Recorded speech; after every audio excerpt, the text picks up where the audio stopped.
जी नाज़रीन, अस्सलाम वालेकुम। एक दफ़ा फिर अपने प्रोग्राम घरेलू माहौल के साथ मैं और मेरी अहलिया शनीला अम्मार आपके साथ मौजूद हैं और मुल्क की सियासी सूरत हाल पर बात हो रही है। पहले सुना था सियासी सूरत हाल महीनों में तब्दील होगी, फिर ये सुना कि सियासी सूरत हाल हफ्तों में तब्दील होगी, फिर दिनों की बात आ गई। लेकिन आजकल जो सूरत हाल चल रही है, अब तो लगता है कि ये हालात घंटों में तब्दील हो रहे हैं। घंटों से भी मिनटों पे आगे हर थोड़ी देर के बाद आपको कोई ना कोई डेवलपमेंट मिलते हो। अगर आप व्हाट्सएप ग्रुप्स के अंदर हैं जहाँ पे बहुत से जर्नलिस्ट हैं, तो हर जर्नलिस्ट के पास अपनी एक स्टोरी होगी। वो आपको एक नई थ्योरी लेके आएगा, एक नई स्टोरी सुनाएगा। कल से एक और स्टोरी बड़ी गर्दिश करना शुरू की जी, फ़ोन आने शुरू हो गए हैं, फ़ोन वाले दोबारा से एक्टिव हो गए हैं। मेरे ख्याल में ये इस वजह से हुआ जो कल एक तरह से यू टर्न लिया है चौधरी परवेज़ इलाही ने। लेकिन मेरा ख्याल है कि चौधरी परवेज़ इलाही वगैरह का अभी तक कोई प्रेस कॉन्फ्रेंस नहीं हुई थी जैसे कि कल बाप वालों ने की है, या कोई रिटर्न एग्रीमेंट सामने नहीं आया था। तो ऐसी सूरत हाल में जो जिस बंदे के पास आपने जाना होता है तो वो बार्गेनिंग पोजीशन में रहता है कि कहाँ से मेरा अच्छा सौदा मिल जाए तो मैं उस तरफ पे चला जाऊँ। बिल्कुल, ये बात सही है, लेकिन अभी तक किसी भी ऑथेंटिक ज़रिए से ये बात कंफर्म नहीं हुई कि कॉलें आना शुरू हो गई। ये ज़ाहिर है व्हाट्सएप ग्रुप में लोग अपनी अपनी बातें चलाते हैं। अगर व्हाट्सएप वो कॉलें आना शुरू हो गई होती तो ये सारा सिलसिला ख़त्म हो चुका होता। सारी पार्टी जो है वो बाप पार्टी ओपोजिशन की तरफ ना आती अगर कॉल्स आ रही होती तो। हाँ, अच्छा, अब ये जो सूरत हाल बन रही है आगे, इसमें दो तीन पहलू हैं जिस पर बात करनी चाहिए। एक तो तहरीक अदम एतमाद की इस वक्त करंटली क्या पोजीशन है। दूसरी बात यह है कि काफ लीग ने जो पंजाब में यू टर्न लिया, क्या चौधरी परवेज़ इलाही वज़ीर आला बन सकेंगे? उनकी पार्टी में जो इख्तलाफात हैं क्या वो कायम हैं, या चौधरी शुजात की जो स्टेटमेंट आई कि वो सब ख़त्म हो गए, या फिर अलीम ख़ान और जहांगीर तरीन ग्रुप के साथ कोई मुआहिदा अपोजिशन करने में कामयाब हो? देखें, जहांगीर तरीन और अलीम खान का जो ग्रुप है उसके बारे में ये कहा जा रहा है कि वो उनमें भी स्प्लिट हो जाएगा। जैसे काफ लीग में कल तारिक बशीर चीमा जो है उन्होंने अपने ओहदे से वजारत से इस्तीफ़ा दे दिया और उन्होंने कहा है कि जी मैं वज़ीर आज़म के अगेंस्ट ही वोट डालूंगा वरना मैं मुल्क छोड़ के चला जाऊँगा। तो इसी तरह अलीम ग्रुप के बारे में और तरीन ग्रुप के बारे में भी ये कहा जा रहा है कि उनमें बहुत से लोग ऐसे हैं जो नवाज़ लीग का टिकट चाहते हैं और वो इलेक्टेबल्स भी हैं और उन्होंने पीटीआई के लोगों को हराया। उनमें से कुछ आज़ाद उम्मीदवार हैं जिन्होंने पीटीआई के लोगों को हराया हुआ है, तो उनका अपना वोट बैंक भी है। तो वो नवाज़ लीग का वोट टिकट चाहते हैं। इस वजह से हो सकता है कि वो परवेज़ इलाही के अगेंस्ट वोट डालें। तो मेरा ख्याल में परवेज़ इलाही के लिए कोई इतनी आसान विकेट नहीं होगी कि जिस पे जाके वो रन्स बना। लेकिन इसमें एक पहलू बहुत इंपॉर्टेंट है। परवेज़ इलाही वगैरह बड़े पुराने सियासतदान हैं, वो सारी बातें समझते हैं, इशारों की ज़ुबान भी उन्हें आती है, पॉलिटिक्स भी आती है, कीमत लगवाना, कीमत गिराना, कब किसके ख़िलाफ़ होना है, कब किसके हक़ में होना, ये सारी बातें उन्हें समझ हैं। सवाल ये पैदा होता है कि जब सारी क़ुव्वतें इमरान ख़ान के ख़िलाफ़ जा रही हैं, इदारे भी न्यूट्रल होने का कह रहे हैं, बाप पार्टी ने भी ऐलान कर दिया, तो चौधरी परवेज़ इलाही को क्या सूझी कि वो इमरान ख़ान के साथ मिल जाए, जबकि वज़ारत आला का वादा उनको दूसरी जानिब से भी किया गया था। उसमें मेरे ख्याल में जो न्यूज़ आ रही है, ज़ाहिर है ख़बरें ही आ रही होती हैं, उसमें ये कह रहे हैं कि नवाज़ शरीफ साहब ने कहा था कि जी हम आपको से 6 महीने के लिए वज़ीर आला बनाएंगे, आप आएंगे, बजट दिया जाएगा और उसके बाद फिर केयर टेकर गवर्नमेंट आएगी और इलेक्शन होंगे। जबकि इमरान खान के साथ जब मेहर में गए तो उनको लगा कि अगर मैं इमरान खान की मदद से वज़ीर आला बनाऊँगा तो मैं 1.5 साल का टेन्योर अपना कंप्लीट करूँगा, उसमें फिर हम जो हैं वो अपने लिए लोग और इलेक्टेबल्स इकट्ठे करके अपनी पार्टी को स्ट्रॉन्ग कर लेंगे। कुछ का कहना ये है कि वो वफाक में 10 सीटें और पंजाब में 20 सीटें नवाज़ लीग से मान रहे थे, जिसके ऊपर जो थे मामलात रुके हुए थे। लेकिन इसमें एक एंगल और भी है कि वो मोनस इलाही के कुछ केसेस हैं जो सुना ये है कि अब उनमें माफ़ी तलाफ़ी चाहते हैं, उनको ख़त्म करना चाहते हैं, और अगर वो केसेस सामने आ गए तो ज़ाहिर है वो किसी और की हुकूमत होगी तो वो आ जाएंगे। लेकिन अभी भी वज़ीर आज़म ने इंदिया दे दिया कि परवेज़ इलाही साहब आप इधर आ जाएं, उस्मान बुज़दार साहब आप फारिग। लेकिन क्या इसका मतलब है परवेज़ इलाही अब वज़ीर आला बन जाएंगे स्मूथली, या पंजाब रन कर लेंगे? तो बात यह है कि बुज़दार भी नहीं हटे हैं ना। इस्तीफ़ा तो उन्होंने वज़ीर आज़म को दिया, गवर्नर को तो नहीं दिया। गवर्नर को इस्तीफ़ा देंगे, मंजूर होगा, उसके बाद प्रोसेस चलेगा। अच्छा, व्हाट इफ़ के अपोजिशन अपनी तहरीक अदम एतमाद वापस ले लेती है, उसके बाद उनके लिए तो मैनेज करना आसान हो जाएगा ना उन सब चीज़ों को। और उनके पास भी देखें 18 महीने के बाद इलेक्शन है। इन केस तहरीक अदम एतमाद इमरान के ख़िलाफ़ कामयाब हो जाती है, ये वफाक में आते हैं, तो ये ज़्यादा स्ट्रॉन्ग हो जाएंगे। और अगर ये 5-6 महीने के बाद इलेक्शन में जाते तो कौन सा बेवकूफ़ होगा कि जो नवाज लीग की टिकट छोड़ेगा। आप सबको पता है कि देखें, इमरान का ने एक जलसा कर लिया जिसमें सारी सरकारी मशीनरी इस्तेमाल कर ली। 60% जो वहाँ पे लोग आए हुए थे वो आपके KPK से आए हुए थे। और आप वज़ीर आज़म, और उसके बाद कल आप अपोजिशन का जलसा देख लें, बहुत बड़ा जलसा था उनका भी। तो आप, और जो मरियम GT रोड से आई है, GT रोड में जिस तरह उसका इस्तकबाल होता रहा, तो इसका मतलब कि पंजाब जो है वो अभी तक जो वोटर है वो इंटैक्ट है इमरान के साथ, नवाज शरीफ के साथ। जो इमरान का वोटर है वो इमरान खान के साथ है, लेकिन वो 20 लाख 30 लाख वोटर है जो कि आपका वो नहीं हुकूमत बनाने के लिए नहीं है। दूसरी बात यह है कि इमरान खान जो है उसको ये भी मसला है, वो वफाक में इसलिए भी रहना चाहता है कि वो चाहता है कि ताकि अगले इलेक्शन EVM से हो जाए, ओवरसीज़ वोटर जिनको बहुत ज़्यादा इमरान रिलाई करता है वो कानून साजी हो जाए। तो जल्द इलेक्शन में जाने की सूरत में ये दोनों चीज़ें नहीं हो सकें। अच्छा, इसमें एक बड़ा ट्रिकी पॉइंट है। फ़र्ज़ कीजिए कि इमरान खान जो परवेज़ इलाही को उन्होंने नामज़द किया है, परवेज़ इलाही वज़ीर आला बन जाते हैं पंजाब के, डिस्पाइट ऑफ द फैक्ट के तरीन ग्रुप, अलीम खान ग्रुप उनके ख़िलाफ़ है, नून लीग की बड़ी अक्सरियत है, अपोजिशन की बड़ी तादाद है, उस सब के बावजूद बन जाते हैं। उधर तहरीक अदम एतमाद इमरान खान के ख़िलाफ़ कामयाब हो जाती है, तो मरकज़ में शहबाज शरीफ साहब वज़ीर आज़म होंगे या अपोजिशन का कोई नुमाइंदा होगा। और पंजाब जो सबसे बड़ा इलाका है और सबसे अहम इलाका है पाकिस्तान का आबादी के एतबार से, वहाँ पर भी तहरीक इंसाफ की हुकूमत नहीं होगी। परवेज़ इलाही कितने भी इत्तेहादी क्यों ना हो हुकूमत के, उनकी अपनी सियासत है, वो बुज़दार नहीं होंगे, तो तहरीक इंसाफ का दौर तो ख़त्म हो जाएगा।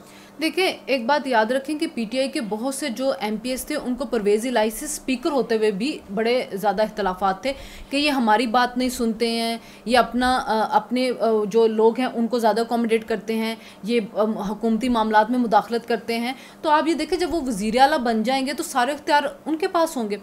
क्या वो इमरान खान की हर बात मानेंगे? ज़रूरी तो नहीं है। क्या वो इमरान खान के जो MPs हैं उनके लिए बजट ज़्यादा देंगे? ज़रूरी तो नहीं है। वो हो सकता है कि वो बंदे तोड़ने शुरू कर दें PTI के, वो उनकी अपनी अलग पार्टी को स्ट्रॉन्ग करने की कोशिश करें, क्योंकि वो क्यों इमरान खान को सहारा देंगे? वो क्यों चाहेंगे कि अगली दफ़ा इमरान खान ही जो है उसी के सहारे पे हम कुछ करें?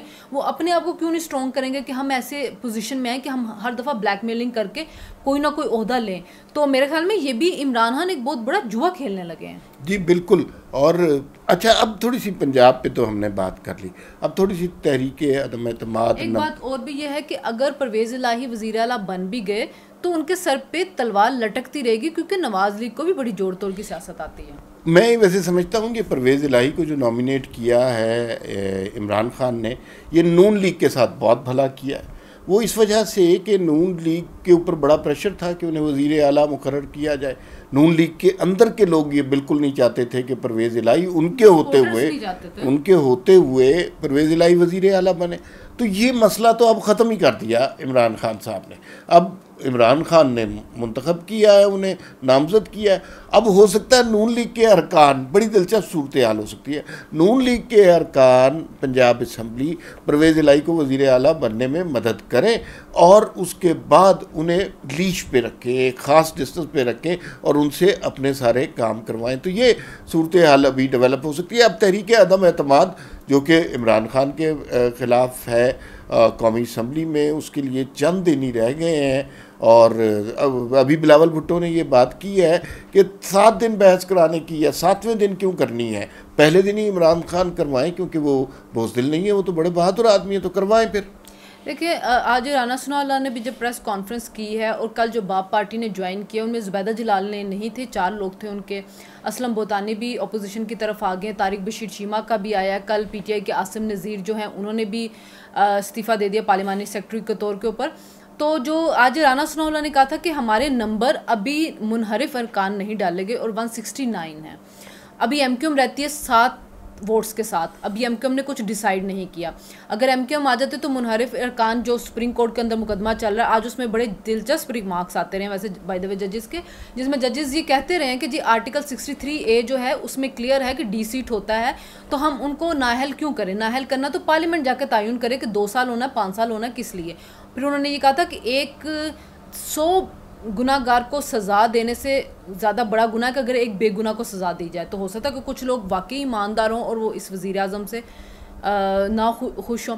दूसरी बात ये है कि जो आज़ाद अरकान है, मेरा तो एक सवाल जुडिशरी से ये भी, जो आज़ाद अरकान हैं वो तो अपने बलबूते पे जीत के आए हैं। वो आके अगर उनको पार्टी इसलिए ज्वाइन करना पड़ती है कि आइन में लिखा हुआ है कि आपने ज्वाइन करनी है कोई पार्टी, वो अगर आके किसी मंशूर की वजह से किसी पार्टी को ज्वाइन करते, बाद में उस मंशूर से खुश नहीं होते, तो उनके वोट डालने के ऊपर तो बनता ही नहीं है ताहयात नाअहल। अच्छा, इसमें उनके वोट पे तो आ ही नहीं है। इसमें ये बात मुझे कम से कम बहुत क्लियर है कि अदालत की तरफ से जो हुक्म आ सकता है उसमें ताहयात नाअहली बिल्कुल भी नहीं हो सकता, it is out of the question.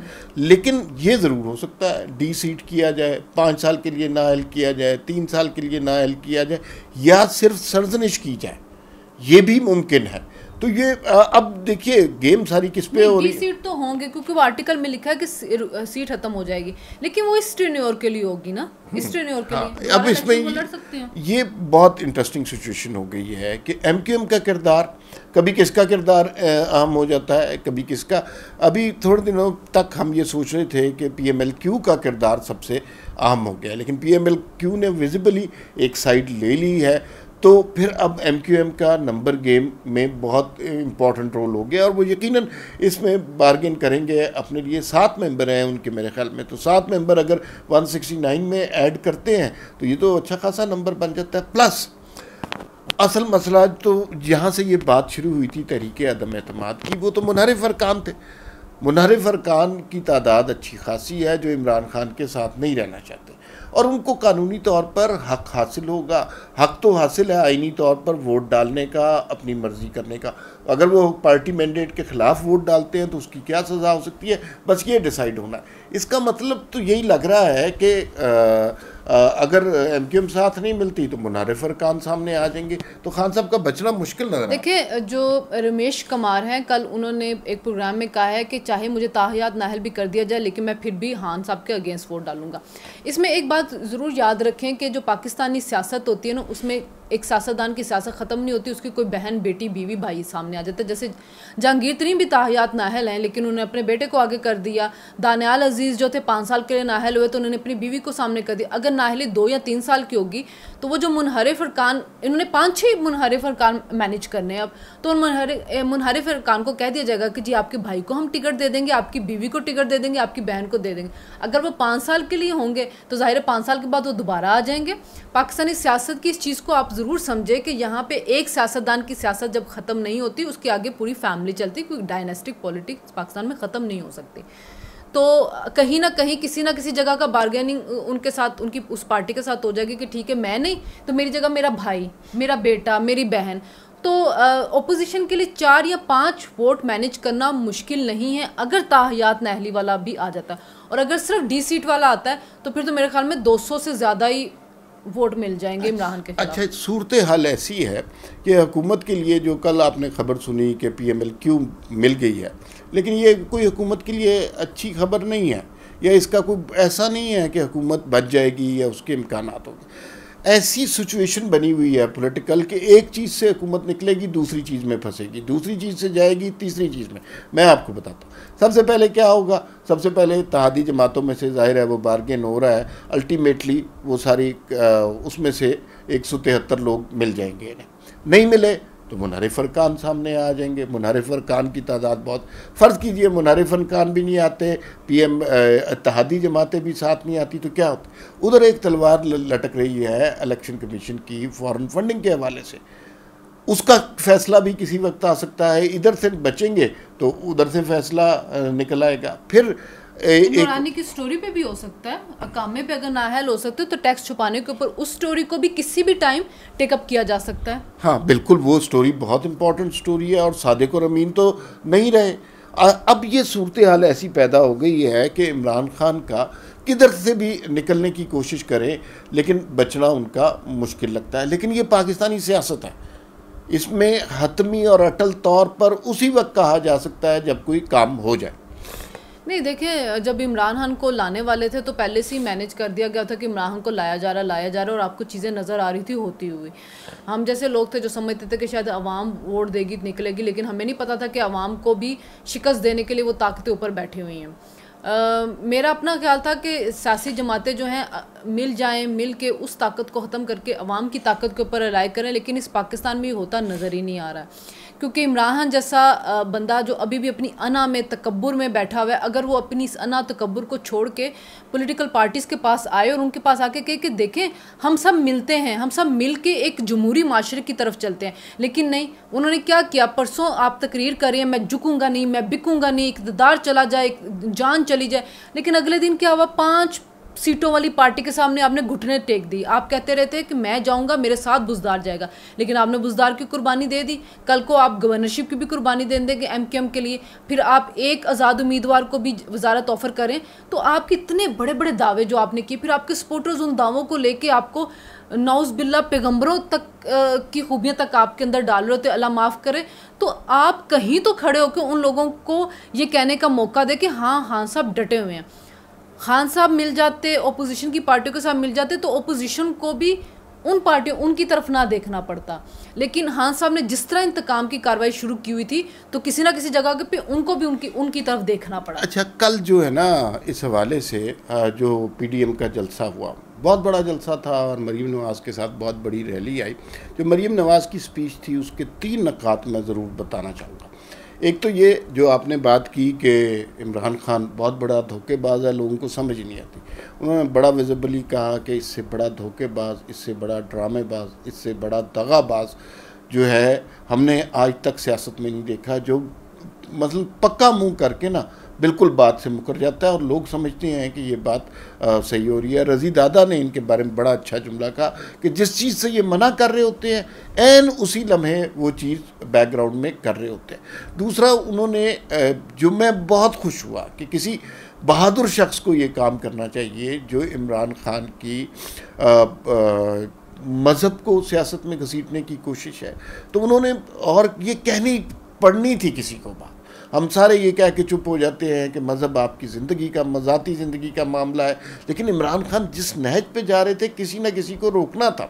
हम खुद बहुत गुनाहगार लोग हैं, लिहाजा इस पे बात करना मुश्किल समझते हैं, लेकिन मरीम नवाज़ ने ये बातें खुल के कहीं और लोगों को समझ भी आई कि जिस शख्स को कलमा तय्यबा नहीं पढ़ना आता, जिस शख्स को रोज़े क़यामत कहना नहीं आता, जिस शख्स को ख़ातिमुन नबीयुन कहना नहीं आता, जो इय्याक नअबुदु व इय्याक नस्तईन से आगे कुछ नहीं जानता, ईद की नमाज जिसने कभी नहीं पढ़ी, वो किस तरह रियासत मदीना का नाम ले सकता है। तो ये बात बहुत से लोगों को समझ आई। और आखिर में एक उन्होंने नारा दिया, जिस तरह एक ज़माने में बड़ा पॉपुलर हुआ था, गो नवाज गो। तो अब जो उन्होंने नारा दिया है वो अलविदा इमरान खान अलविदा। इस नारे में बड़ा पोटेंशियल है, ये आने वाले दिनों में बहुत पॉपुलर होगा। काफ़ी लंबी गुफ्तगू हो गई, आप लोगों की समातों का शुक्रिया। इंशाल्लाह फिर बात होगी।